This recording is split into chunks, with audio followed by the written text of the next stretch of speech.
कैसे तय हुआ कि प्रथम पूजनीय कौन होगा? नमस्कार दोस्तों, पौराणिक कथा के अनुसार एक बार सभी देवी देवताओं के बीच इस बात पर विवाद हुआ कि आखिर धरती पर सबसे पहले किस देवता की पूजा होनी चाहिए। तब सभी अपने आप को एक दूसरे से श्रेष्ठ बताने लगे। देवताओं के बीच उत्पन्न हुए इस विवाद को देखकर नारद जी ने सभी देवताओं को भगवान शिव की शरण में जाने की सलाह दी। सभी देवता भगवान शिव के पास पहुँचे और उनको पूरी स्थिति के बारे में बताया।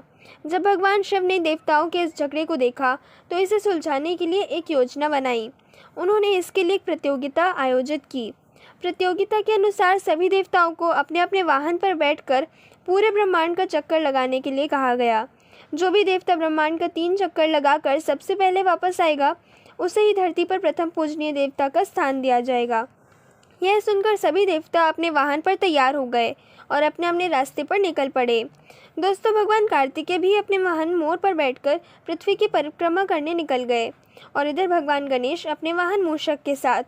अब रास्ते में हुआ यूँ कि भगवान कार्तिकेय जहाँ जहाँ जा रहे थे वहाँ उनसे पहले ही रास्ते में उन्हें मूषक के पैरों के निशान दिखाई दे रहे थे। उन्हें बड़ा आश्चर्य हो रहा था कि यह कैसे हो रहा है। फिर भी उन्होंने इस बात पर ध्यान न देते हुए अपनी 3 परिक्रमा पूरी की और जब वह और अन्य देवतागण कैलाश पहुँचे तो वह क्या देखते हैं कि गणेश जी अपने मूषक के साथ वहाँ पर पहले से ही उपस्थित थे।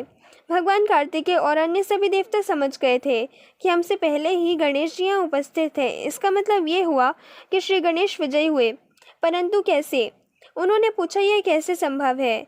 इस पर माता पार्वती ने कार्तिकेय और अन्य सभी देवताओं को बताया कि गणेश जी ने हमारी 3 परिक्रमा यानी कि अपने माता पिता के इर्द गिर्द 3 बार परिक्रमा लगाई और वह परिक्रमा पूरे ब्रह्मांड की परिक्रमा लगाने के बराबर था। इसलिए श्री गणेश विजयी हुए। उनका यह बुद्धि कौतुक देखकर भगवान ब्रह्मा ने उन्हें प्रथम पूज्य बनाया। श्री गणेश बोले, मेरे माता पिता तो मेरे भगवान हैं, इसलिए मैंने इन्हीं की 3 परिक्रमा लगा ली। इस तरह से श्री गणेश जी विजय हुए और यही कारण है कि कहा जाता है कि माता पिता भगवान का रूप होते हैं और बच्चों के लिए माता पिता ही उनकी पूरी दुनिया होते हैं। धन्यवाद।